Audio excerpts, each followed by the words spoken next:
Yes, so I am Iffy. I am the founder of a wellness brand, really, called the Fit In.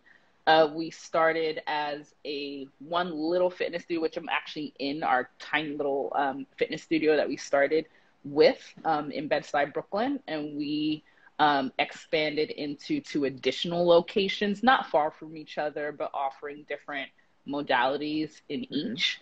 And then from there, we further expanded, particularly due to COVID, but this was already something in the works. We expanded into an e-commerce platform because Bed-Stuy, for those who don't know, kind of Bed-Stuy, East Brooklyn is a wellness desert, let's say, and it's largely black and Really? brown in this O- area.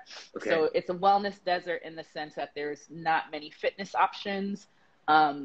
There is a Blink Fitness, and Planet Fitness, which are kind of the two, like they're big box gyms, but they're kind of like lower Yes. cost of entry. And then there is not, you're not going to find organic markets in our area. You're not going to find Hmm. kind of like, healthy food options. We have actually notoriously known to have way more bodegas than we do like supermarkets. Like the Okay. ratio is Yes. really high, bodegas to supermarkets, meaning that it's a lot more kind of like junk foods and things in our Yes. areas than it is like quality foods. Mm. So my goal, I started, my mission was to start by bringing different wellness options, particularly group fitness in general and Hmm. Pilates, so that people can better build a routine because it's known like group fitness causes more retention Yes. with people in their fitness journey as opposed to big box gyms. So starting there, but then also figuring out how can I diversify, how can I open up access to just wellness in general. Wellness is not Yes. just movement, but it's all these other aspects as well. So Yeah. yeah, so we've become a little brand now. Yeah. That's amazing. And my question is like, why? Hmm. And the reason the why I asked the why that way is like people see that and they just kind of move on or shrug their shoulders. Yeah. What made you just say, okay, I have to do something different about this? Um, you know, I think for a while, to be honest, I was the same. I was just like, what, I was asking like, why aren't these things here? But I had a whole other career. Like my life was marketing, particularly in video games. Like I was doing well. I was just like, well, I'm good. I know where to Mm. get things. So, I don't have to worry about anybody else. But that shift just came for me. It just came for me like 2 3 years ago, when you know I just got a little bit more frustrated with the fact that a lot of these studios, I would see a lot of these like boutique studios get like all of these write-ups, and I'd see where they'd expand to, and no Yes. one ever thought to come closer to where I am, and I Hmm. knew that like my home, I'm born and raised in East Brooklyn, particularly in East New York, section of Brooklyn, which is notoriously a high crime area. Okay. But that's my comfort zone, right? Like that's Yes. that's where I am. Like Chelsea and Soho, like these higher income areas where the wellness options are, that's not where I feel comfortable. And I Mm. always would be frustrated by the fact that no one ever found it interesting enough, but also like really, to be honest, they didn't find it profitable enough for them Profitable. to come Right. over here. Of course. And so that it just started wearing on me. Really, it Mm. started wearing on me. And so I started to think, okay, two things. So that started wearing on me, but then also the fact that I was going into all these places and never seeing people looking like me. Like the more I started working out and the more I started frequenting all of these different fitness studios, I would be the only one. Ah, And yes. so that started eating at me as well. And so my goal from there was to figure out how can I diversify these other businesses. So that's kind of where it started. It's like, how can Okay. I get more people that look like me into these businesses that I was going to in Soho and Chelsea and all those things? Step one. Yes. Step one. That was step one. And so we actually started, it's still live right now, but I haven't updated it in a long time. Forgive me, Okay. guys, but thefittin.com Mm-hmm. is live. And it was the way to kind of show these diverse people going to these places. Like, you can find me at this location, or you can find me, eating this Nice. type of healthy food, and saying like, okay, let me be the influencer, right? It was Yes. kind of a little bit before influencers became this really big thing in the last couple of years. And so that's was where I thought it was going to be. And then as things went on and it was going well, I had a photo shoot that actually came from that. This brand that I love, K-Deer, they saw, okay, she's working to really be this fitness advocate, this Yeah. wellness An advocate, ambassador. an ambassador for like Black folks in wellness, essentially, right? Yes. Amazing. And so they're like, let's do this photo shoot for you. And so for me, I was just like, let me find a Black female photographer to shoot me in this studio that I was teaching and working out of at the same time, this Pilates studio. So when she came, I'd never met her before, but my brother connected me with her. And when she came, first thing, she was looking around and she was like, wow, I've never seen like a Black girl doing Pilates. And Yes. for me, it clicked because she lived near me, right? And Mm-hmm. that whole shoot was a story about me, and we were going to go back to my mom's house where I grew up to like do all these photos. And like, that was really the story that I was going Right. to tell in these photographs. And I said, that's when it kind of clicked for me. Like, wait, I need to change Narrative. the idea and change the focus of this, right? Like, it's Yes. not about diversifying these and trying to bring us out of our comfort zone and go into these other areas, right? Mm-hmm. It's about how do we bring all of that's working to Yes. us? Like, how do we Yes. build it in our communities, in our areas? Like, that's the way to do it.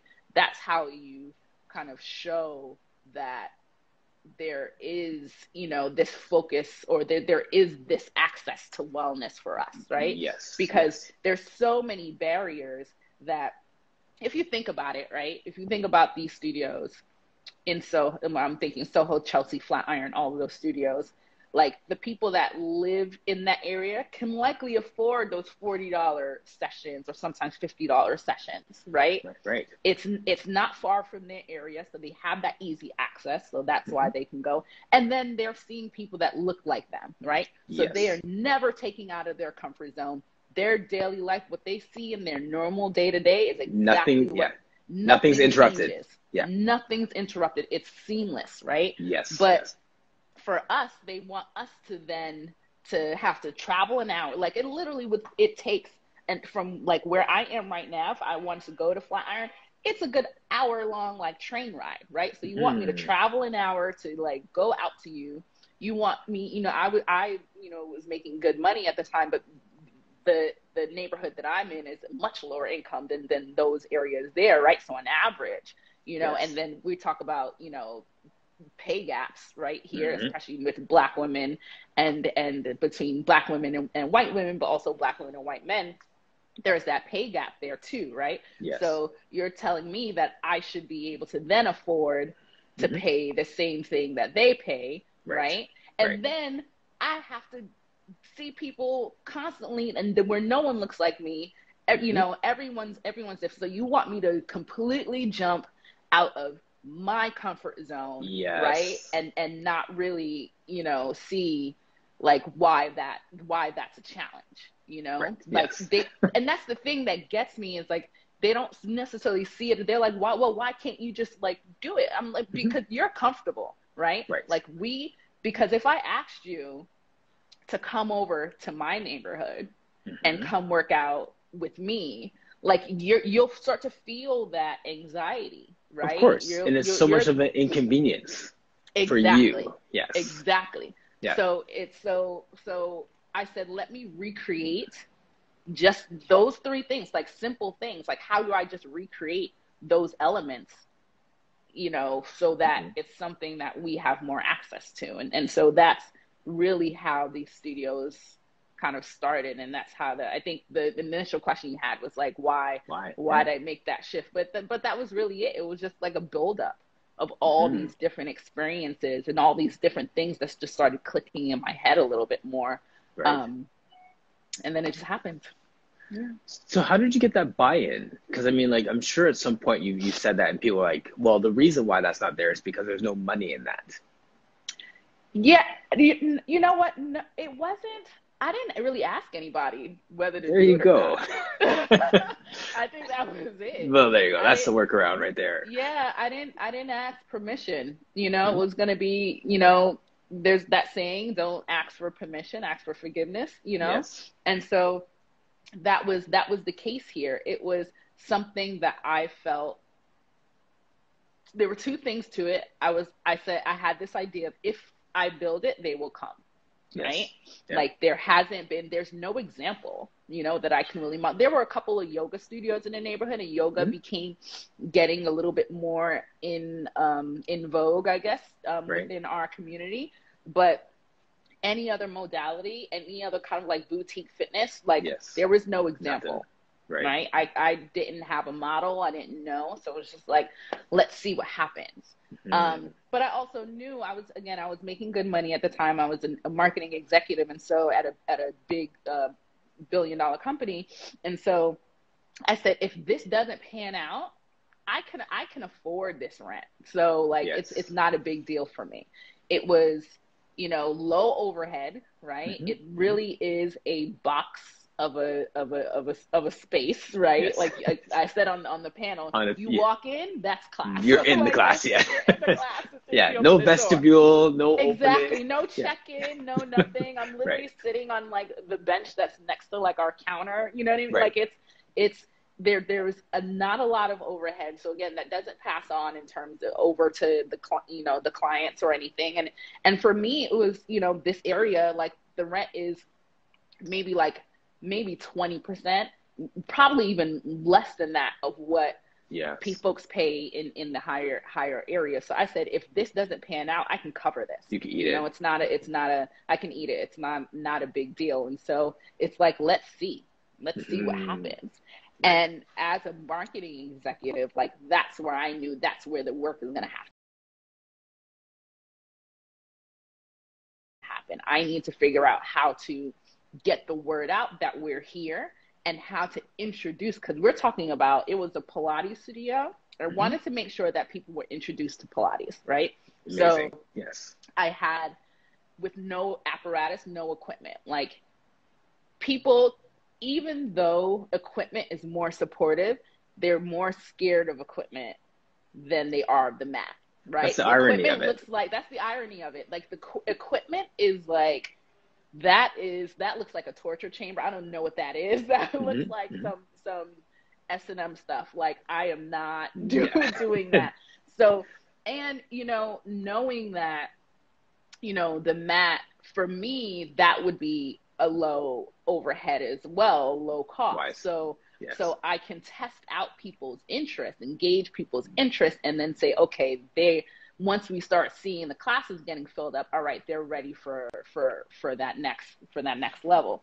So not having any Pilates anywhere near East Brooklyn, right? I knew, okay, I'm going to need to market this, but I'm also going to need to figure out how to ease people into this Pilates thing, how to really properly introduce them. What's the carrot that's going to get them to want to try Pilates? And having a strength background as well, I knew, let's combine the two.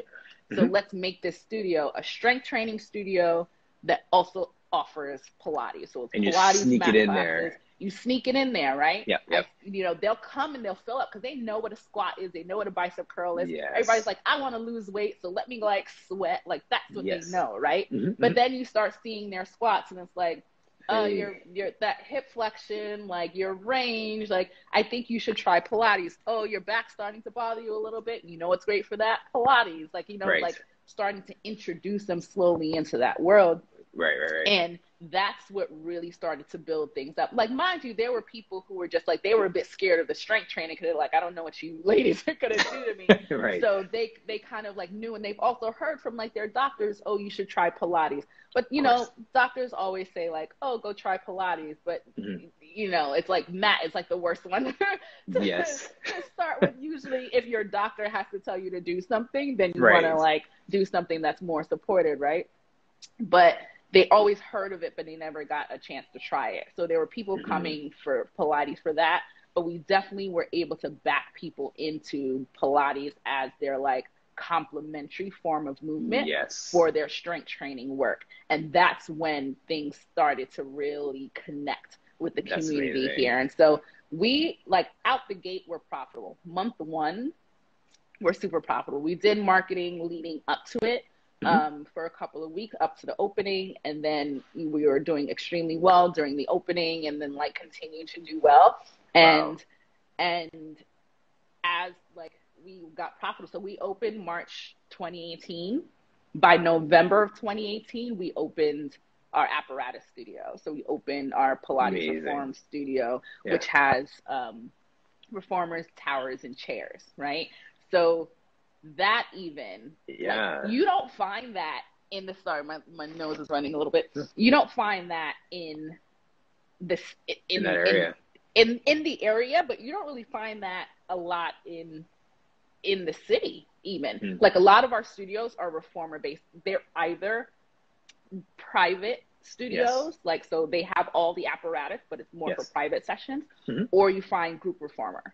Right? Like those are the two things. So group reformer has been new and kind of like growing really fast here, but you don't find group almost everything. Like you don't find group, tower, reformer, and chair especially, you know? Right. So to be able to bring that type of experience to the hood, like that is like, it's amazing. It's a bit of a game changer. I do pat myself on the back a little bit. I've been learning. So you should.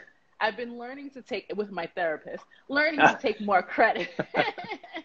Yes. She's like, you need to own and celebrate some of the stuff that you've been doing. And so I'm trying to own that a little bit. But yeah, I just wanted this to be like the premier thing right in the hood, right for my people, right? Like you have to, if you want something this good, you have to come to our area. Like that's what I wanted, you know? So we opened that in November. So less than a year later, right? We opened that, and keeping the same price point. So if you were doing a strength training class here, a mat class, or you were going to pop on the reformer, it's the same cost, like no difference. Right? So you were able to go between the two studios as much as you want, keeping it affordable. Because at the end of the day, right, like, yes, the equipment is a high cost, but it'll pay out over time. I'm not looking for the immediate return. I don't care about that. Like any dollar that comes into the studios anyway goes right back into the studios. I have what pays me is my marketing consulting work. Like I have marketing clients, right? So that's what covers my cost. Everything else goes right back into the studio, right back into this community, right? So I don't need to make that immediate return. Like I can see that return come back, over time. So like, let's keep the cost the same. So you have that easy entry and that access, so people can really be able to come in. And then earlier this year, actually on our anniversary, our 2-year anniversary, we opened our bar fitness studio. Because bar was like the first thing that I ever taught. And so I introduced it here just to give people a taste. Just to get a feel. And they loved it. Like they loved it. Because bar is another thing that you don't see anywhere near us, right? And it's something fun. It's just a different modality. Again, like just offering different things that gets people into that fitness routine and that journey and that love. And introducing people to different ways to move too, right? Exactly. Like a lot of times people didn't know their body can move that way, or didn't know 100%. That their body could feel that way from moving that way. 100%. 100%. So we opened the bar fitness studio, which is, it's kind of our HQ a little bit. It's like a little bit bigger, a little bit fancier. Yeah, but just all for the community. And all of these studios are like 10 minutes away from each other, like walking distance away from Amazing. each other, like walking distance away from each Amazing. other. So Yeah. people, again, same cost, they can bounce between anyone that they want at the same cost and enjoy, the things that they love, as many options as they can have. And the only reason why we didn't do yoga is because there were yoga studios There's that yoga you there. were, but there aren't anymore because they closed because of COVID. So, Mm. maybe we might have yoga too. Like it's like for me, it was, it started with strength training and Pilates, and that'll always be my core because like there's health benefits to all types of movement, right? Yes, yes. But I think just particularly the issues that I dealt with, and the reason why I even got certified, in Pilates and strength training, I see that in so many other people, particularly in Yes. our neighborhood. Same. Yeah, I And hear you. so it's something, that's that gift that I want to give of just healing, right? Like these are healing Absolutely. modalities.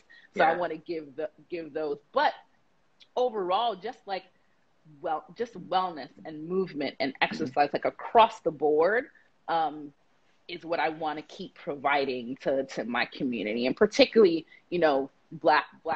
black folks and black women, especially being one, right? Yes. And knowing the issues that we've dealt with, like that's what I want to keep Mhm. giving. That's the gift that I want to keep giving. So yeah. I think that's why right from the first word that you breathed on that PMA thing, I was like, Mm-hmm. I need to talk to her. Because I'm so passionate about men and Pilates and black men doing all this stuff, and like Mm-hmm. you're saying that, I'm just like, yep, yep, yep, yep, yep, yep, yep, yep, yep. But that's Yep. all good stuff, Yes. and Yes. and your inside lane with the marketing is fascinating too, because that really is one of the things that makes it such a game changer for you to go in and figure out the how behind the what. Yes. 100%. Like marketing, you can have something, but if you don't get it out there to the right people, if you don't, frame it in the right, kind of right uh box, right? Hmm. Like people aren't going to be receptive. You know what I mean? Yes, And yes, if you think about, like Apple, they didn't have the first MP3 player, right? true. But they were fancy with it, like, Hmm. and it's not even the Simple and best. yeah, It's not right. even the best. It's not the Yeah, best. The iPhone is not the best. When I look at my friend's Samsung pictures, I'm like, damn, I need a Galaxy so I can take some really decent pictures. Like yeah, even though the yeah. phone's got better, but it's the way that they position that. It's just like you want to be part of this, Part of you that. know? Yeah, it's Yeah, not necessarily, you don't necessarily want want that. that. You You want to be want to be part of part. that. Exactly, exactly. You want Yes. that's why they say, oh, you're an Apple person. Hmm. Like that's the way. And so that's what marketing is everything. Like marketing is the packaging, marketing is the messaging, marketing is the price point marketing. Like the idea, like the marketing mix starting going into like Go college for it. textbook stuff, Yeah. but the marketing mix, right, is your I mean, and it's expanded over the years, especially since I went to school, but it really is like your location, like where you are, like decide that. Like a big part for me was saying, if I'm really trying to speak to black and brown folks in Brooklyn, then Yeah. I need to be in a place where they can get access to it. So Yes. so Bed-Stuy is a changing neighborhood. I'm not going to lie. It is a gentrifying neighborhood. It's still largely black and brown, but it has been changing. Actually, with COVID, it's probably reverting back a little bit more. Right. Yeah. But it is a changing neighborhood. But I've been here for over 10 years now, right? So I Okay. saw the changes happening. But it's like 10 minutes away from, whether by car or by train or bus, even from like East New York, Brownsville, which are like 90% black and brown in those areas, Yes. and largely low income in those areas. Um, Also like Crown Heights and all these areas that are like black. Like Bed-Stuy is the largest neighborhood in Brooklyn. It's the central neighborhood, but it's also like the historic. It's like the center of blackness in Yes. pretty much New York. Like it rivals Harlem in that, right? Right. Bed-Stuy is its own city on its own, right? Like Gotcha. there's that pride. So it's easily accessible to our people, right? And so Right. that's why I said, okay, That it location needs is key. that this location is important, right? It's key. Like it needs to be here. And so, your location really dictates who's going to come in, because Right. people don't want to have to go that far, right, to get what they need. So question then, for the person who's watching this, who has their studio in small town USA, Yeah. and then they're watching on internet, watching in social media how we talk about representation and that there's no people of color in your studio and stuff. But if there's no people of color in your city, how much guilt should that person carry for not having representation in their space? I think, like, for me, it's not, like, I don't think that there should necessarily be this sense of guilt. Sorry, my phone's going off. I don't think that there should necessarily be this sense of guilt if you literally don't have the people, right? Like, if you, like, how can you get somebody if you're in, I always say this, West Bumblefuck, Arkansas, right? And there's no black folks. You can't say, like, oh, let me get, I want let me get some Indian people in from here. like 2 hours drive away to like come over. Like it's just not going to work. So I think that there shouldn't necessarily be this sense of guilt in that sense. Like that's your business, where you are, that's your business, and that's where you wanted. You wanted something that was easy, accessible for the folks in your area to do. Then that's it. Like it's not for me. Like that's to me, that's not an issue, right? Like it's more those, for me, the ones that I go after are those in the melting pots of these, urban areas. Like, but you're in New York City, what's supposed to be the most diverse city in America, then I think that there's a problem, right? Absolutely. Like I know that there's a problem. When your studio's not so when your studio is not reflective of the demographic of your area, that's the issue. That for me is the issue. Yeah, 100%. 100%. Like you're not. You definitely didn't try hard enough to do that work. Right. To make it so that you're matching what your city is. And you made it so that, in my opinion, that you were comfortable, right, in your bubble. Like you've made this just your bubble, right? And you haven't decided, like, how do I really make this? And this is wellness, guys. Like, this is movement, right? This shouldn't be about just strictly, like, obviously we got to eat and we got to survive. So there is a level of profit, but it's not just about profit. Like, so many people put profit over people. And I think that's the problem that we're seeing with wellness, right? Yes. Like, there's not enough people trying to figure out how do we make wellness accessible for everyone. There's too many people trying to figure out, how do I make this into this $1 million, $1 billion brand? Like, how do I get a piece of this $1 billion pie versus how do I make sure that millions of people have access to, this industry and what's happening, what's going on here, and getting people well, right? Like wellness there shouldn't be a price tag put against people's wellness, right? Like there needs to be a lot more concern about the health of people and not about how much money people have, and I think that's too much of what's going on, particularly when you have a lot of companies out there. Like there's so many people would be surprised. There's so many small businesses and mom and pop studios that have investors. Like they have investors, right? They have people that are, and when an investor comes into your brand or comes into your company, they are looking to be made more than whole. They are pushing these companies to be profitable, and a lot of times immediately profitable, because the investors want to get in and they want to get out. Turn and burn it. Yeah, exactly. So that pushes these guys to then up rates and do all of these things. And so even though they're looking like a mom and pop, no, like, are they really? No, they're following a formula to get the people to cash out. Seen that Exactly. happen. Yeah. You know, and so that's where so many of these companies, that's when they don't care about the diversity. They don't care about any of these initiatives, honestly, right? It's Right. all that performance, right? It's all Yes. performance. What they're just trying to do is figure out what's the most profitable, Hmm. who's the most profitable person, and those most profitable people, to be honest, in wellness are white women, right? So Hmm. that's what they care about, and that's who they're trying Yes. to chase, you know? That's who they're trying to chase. Yeah. And that comes back full circle to what I was saying on the PMA thing about authentically moving to a place of inclusion, I authentically moving loved to a what you place of said. diversity, and Yeah. authentically moving to a place of equity. Because yeah, those things are happening, but it's Mhm. like Mhm. coerced, peer Yes. pressured. Exactly. You know what I'm saying? Like, I You mean, know like, how many people I feel, how many companies I feel are just waiting for this thing to die to blow down? over? Oh, for Right. sure. Yeah, they're just like Did you holding see? on. Yes, did you see that one? I forget which agency it was, but this agency reached out to this artist and uh, I forget which store. It was Microsoft. It was Microsoft.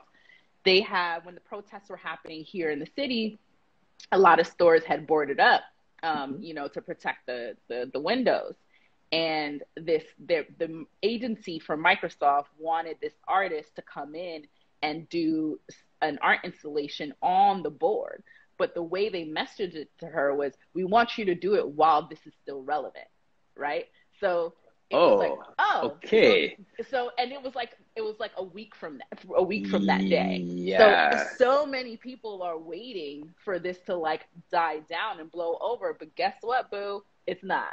It's always gonna keep coming back. So like, Yes. if you're not gonna really do the work, you're gonna get called out. Like, we're gonna see you. It's only a matter of time. Like, you can't hide, you know, anymore. Yes. You know? Right. Yeah. Yep. Yeah. That's so funny. I'm like, it's funny how people do that, right? Like they figure, okay, well, I can just put on. It's almost like, you know, if it's like a dating, like you're on a date with somebody, Yeah. and on the first date you learn something about them, and on the second and third date you try and keep up with them because you realize that like they like something or you don't like something, and after a Yeah. while you realize that you can't keep your You front can't. going on long enough. Exactly. And then you're like, you know what? I don't think this is gonna work out because I just can't Exactly. sustain eating salads for 7 weeks straight. Like, eventually your cards are going to show, right? Right. Eventually it's all going to come out and we're going to see that you're bluff. Right? Like, Yes. we're going to see it. So it's like, be authentic, be genuine, and figure out how to truly and really do the damn work, because otherwise, like, we're going to see it. We're not going to. And my thing is, like, if all you care is about profitability, right? And you know that the most profitable folks are going to be your, you know, white women, and that's what you care about, Mhm. then own it, right? Right. Don't come in doing all of these like black Mm. squares and all of these kind of like, oh, let's do Right. like a 1 week, you know, promo type of Mhm. bullshit, because it shows, and it We just, can sniff it you're out. It's digging, fake. we can sniff it out, and you're just digging a bigger grave for yourself, Right. digging Right. a bigger hole for yourself. So just Right. like, go own it, and you probably be able to fly under the radar, to be honest, if you just sat in True. that world and owned it, instead of trying to like have this little like song and dance, you know, Right. because like, yeah, it's frustrating, and so that's ultimately It's like, how do you why. really feel it? Yeah. But that's ultimately why I just like had to keep growing. Like, Mhm. again, the fit in turned from this one studio, which was, to be honest, so when I tell you, when I opened this studio, I was again working at a $1 billion company, marketing executive there. Like, I was working like long hours, day to Mhm. night. Like, I was there all day. I was barely at this studio. Like, Okay. I opened this studio for the community. Yes. I taught, people saw me once a week. I taught once a week, which is on a Saturday. Yes. Other than that, people did not see me here. Like, Yes.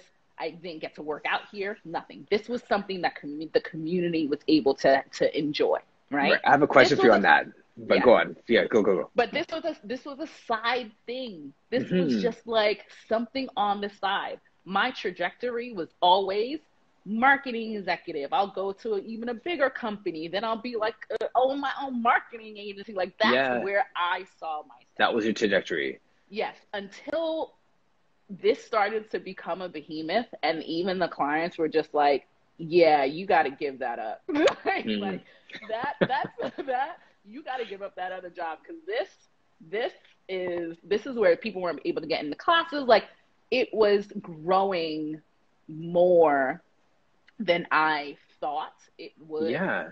And I Right. said, okay. And I kept saying, like, what's next? All right, what does, so like I said, opening the other studio to say, so that they can have that. It was just like, what else is, and it just became now this, like, me understanding my purpose and now living in my purpose now and knowing Yes. that this is my mission, So and just exciting. continue to, like, grow that, right? Like, Hmm. Hmm. what else do they need? What's next? Like, what, like, and that's how I keep thinking about it. Like, Yes. it's hard for me to, my therapist is just like, you need to, like, pull back a second. Like, Mm. how can you have all of these things going? And it's just like, but they need it. Like, that's what I keep telling her. It's like, but they Yes. need it, you know? Right. And so that's how I just keep thinking of, and so that's how this one little side project just turned into a brand, you know, like, of, you know, it's, I kind of think of the, are you familiar with, like, Glossier, like the makeup brand? It's like a kind of like a Okay. ladies, like, kind of like makeup brand, but it started as like a I'm not. blog. I'm not gonna You know, pretend that I like, do. Sorry. don't Oh you, yeah. it's like a, it's a, to be honest, it's like a white ladies, like, Okay. brand, right? So there's like um 0% chance I would have known this, but go on. 0% chance. Even the fact that I know it is I only know it from this podcast that I listen to. But Okay. they started as a blog. It's like this Okay. one lady has this blog, right? And Hmm. it's like, you know, talking about like makeup and skincare and things like that. And then that blew up, and then it just, you know, she ventured into, like, products and, you know, whatever. Yes. So, like, it just expanded into, and that's what this has become a bit of, just like Mm. starting with one studio, then into two, and then into three, and then now into e-commerce, and then, you know, we're venturing into, in the top of next year, we're venturing into our own, like products, like health products Yes. for women. And so it's just expanded into this brand, you know, but this Yes. brand that's specifically for, well, centered around, let me not say specifically for, but centered around Yep. black women, black and brown Well said. women. Yeah. But, you know, anybody can enjoy it, right? For You sure. just got to step out of your comfort zone, you Right. know, like that's really it. If you're Right. willing to do that, then Yeah. yeah. That's what I was saying with Teresa Ellis, right? Like, I mean, if Mhm. you're a part of her community, I could walk in and have a great time, or Mhm. she could refer me to a studio for male athletes down the street, and I'll have a great time there too. It's whether Yep. it's a question of how comfortable I feel in my Yes. own skin going into that space. Exactly. 100%. And to be honest, like, I kind of say this a lot, is that I don't, because, you know, white women have never had to feel this sense of, you don't belong. Hmm. It's easier, I would say, for them to walk into a space and be like, okay, yeah, I'm Because here, that's by because everything's choice, been centered around them, you right? know, And everything they're that, doing and it by choice too, by right? choice. Exactly. Yeah, Right. but like, they haven't had that attack, whereas we have. Like, Right. so many of us have experienced this, like, you're an outsider, you don't belong here. Hmm. And so that also makes it a little bit more difficult for us to go. I remember, so there's this one place, I'm not even gonna name names, but those who know me know, and those who Hmm. were there know. But there's this one place that I work out, or I used to work out in the city, and I loved it. I was going there. I was like one of their, like, top folks in terms of visits, right? Going. Okay. And so I brought, and that's the, like, we did this, like, group outing of some of the clients that are at the Fit In, and we said, like, let's go into the city and work out at this place that I really love in the city. Like, Okay. I don't, competition, I don't care. I just care about movement, right? So Right. I Right. literally brought the Fit In clients and people who become friends of mine over into the city to this other place to go work out, you know? Yes. Yes. So brought them there. We're working out. It's largely, you know, black women. And so it was maybe like 20 of us. It was something crazy. And when I we're done. We do this crazy workout. It's time to shower. I actually left to go to another place to shower, that a members club that I was a part of. That is its own story. I'm not a part of that either. But because of, it's always something. It's always something. Yeah. So I left there.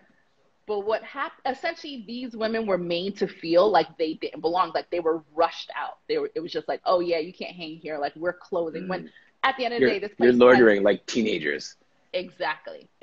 But mind you, this was the last class.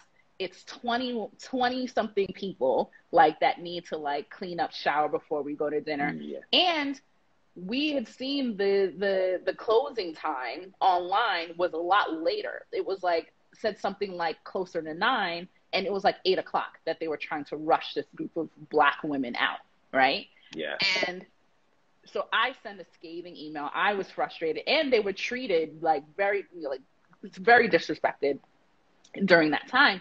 And so I sent like a scathing email of just like, this was my group. This is the first time that they've ventured into your space, and you made them feel what we always have to feel when we walk into spaces like this. You confirmed every stereotype of when we walk into a space, like, you don't want us there, right? And so they had this whole thing like, oh my God, like the owner like emailed. Right. I was just like, oh my God, like, we don't even have a closing, like literally the closing policy is when the last person leaves. So they should have, the staff should have stayed there and made sure that this happened. I can't believe that this happened. Typical story. Typical story. It was all of this. But then when I walk into that space and I see those same staff members like smiling, like, hey, like it just started to eat at me of just like, you did nothing but offer another free class to a place that, like, you want us to come back for free and experience that again, is what you're telling me, and that's what ate at me. And that's what a lot of these businesses really, that really confirmed for me, like, that's the opinion and that's the thought process for a lot of these businesses here. They're not willing to really put in the work. They're not really willing to do the changes, right? Because again, as we go back to, they're all about profit. So they don't care about us, right? Because I bet you if that happened to, some like white influencer, VIP, like their crew, right? They'd have shut the place down. Everybody would have been fired, and it would have been a whole new staff. You know what I mean? Absolutely. And so that's why I was just like, let me take my money away from that and there, and the whatever I was spending there, and just go someplace else. Like that or someplace that cares. Right, exactly. And if that kind of comes back to the question I was going to ask you earlier, and you just confirmed it with that. Now, that experience was with the staff of that place, and then the owner is the one backpedaling because, even if the owner was sincere, they didn't do a good enough job of empowering their staff with that same vision for inclusion and accessibility. Yeah. So I was going to ask you, with your space, how did you get that level of buy-in to let it grow that fast?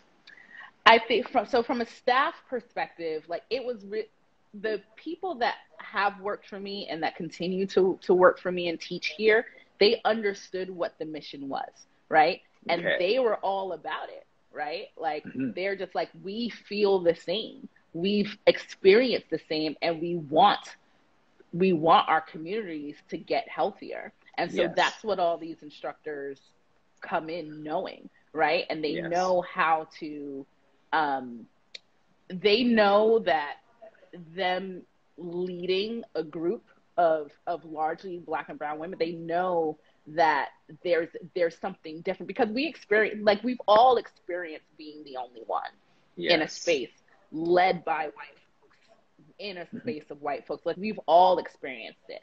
And so we know what it means to be a leader in the front of a room that looks different, that looks like us. Like, there's a level of comfort because there's a level of understanding, right? There's beautiful. This, like, I get it. Like, it's getting it without even having to have that conversation. But a lot of times we do have the conversation, just like, what's going on, girl? Like, let's have this conversation. Let's see what's up, and like, work it out. And it's a lot more, and to be honest, like, it's a lot more, we're a lot more about community, in our communities, in our neighborhoods, right? We're a lot more about, like, knowing the people on the block and, like, having conversations. Like when I grew up, my babysitter was the lady that lived across the street. You know what I mean? Like like Yes. that's we all know how to support each other, and that's just something that we're used to. We're used to knowing everybody in the area, and so when you Yes. come into a space that's largely Black folks, like that continues. Like it Yeah. is a community. You're just taking Here, care of your family. you're taking care of your family. It's not a transaction for Beautiful. us. Whereas like Yes. that's what a lot of these places in the city are. Like that experience that I had is clear, right? Like I'm just a transaction for them, and Yes. so I'd rather, go to a space that really like cares about me and cares about the people coming in than, Yes. a space that only cares about my The credit bottom card line. number, Right. So Yeah.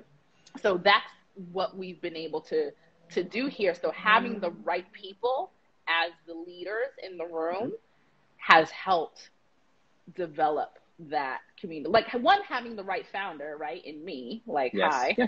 and Right. then That was well done, by the way. Your therapist will be proud. she Go will on. be. She will Yeah. be. I have to send her this. Make I'll sure she send it to listens. her. Yeah. Yes.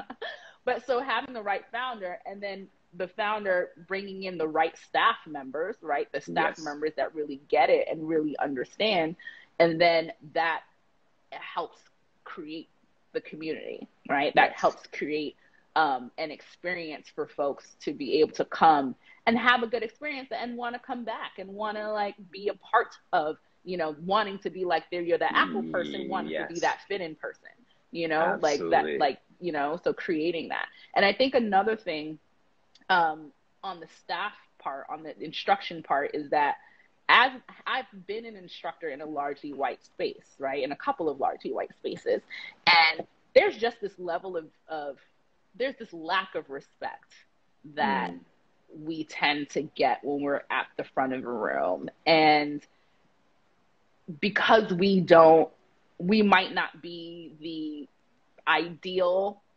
for the client, right? Yep. Like Right. a lot of, particularly when it comes to, not to constantly bring up white women, but the wellness industry is ran and focused on white women. Like that's just blatant. If you look at the heads of a lot of these companies and a lot of these brands, but so, and a lot of these companies, they're like, look like us, like you buy these things so that you can look like us, and you can be like us, and these are our issues, so this is what we focus on, right? Right. And so when you have a Black woman at the front of the room, right, they're not trying to be, they don't want to be like us, they don't want our problems, they don't want our issues, right? And so there's this kind of entertaining, like the client, it's like entertaining, but also like the client always knows more. They always know more than we do, right? So there's always a bit of like, I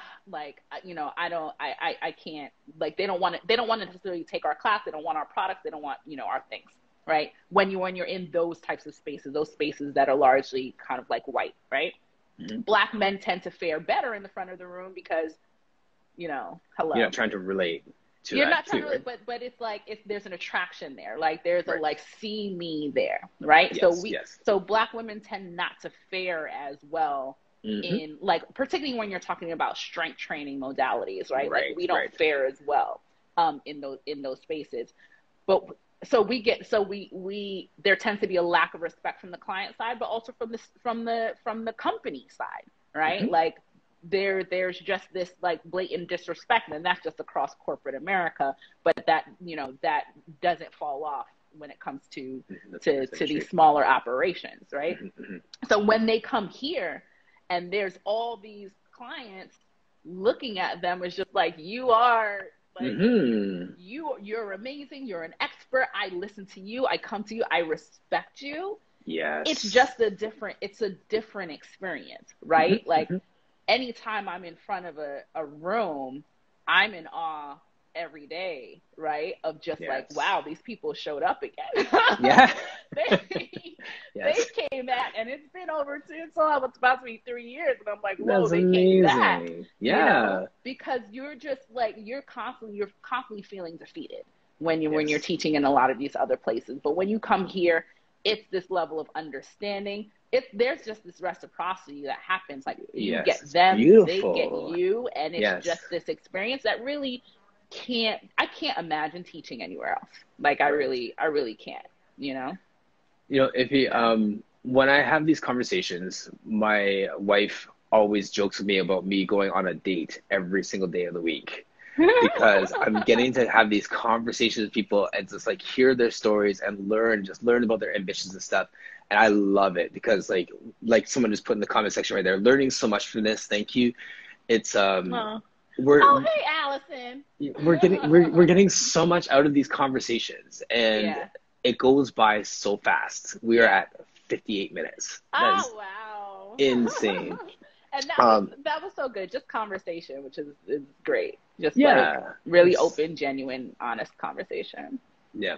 Definitely need to have you on again. Yeah, I'll be happy to come back. Thank Yeah, you. This was amazing. yeah. No, thank you. I'm really inspired to make my brand family.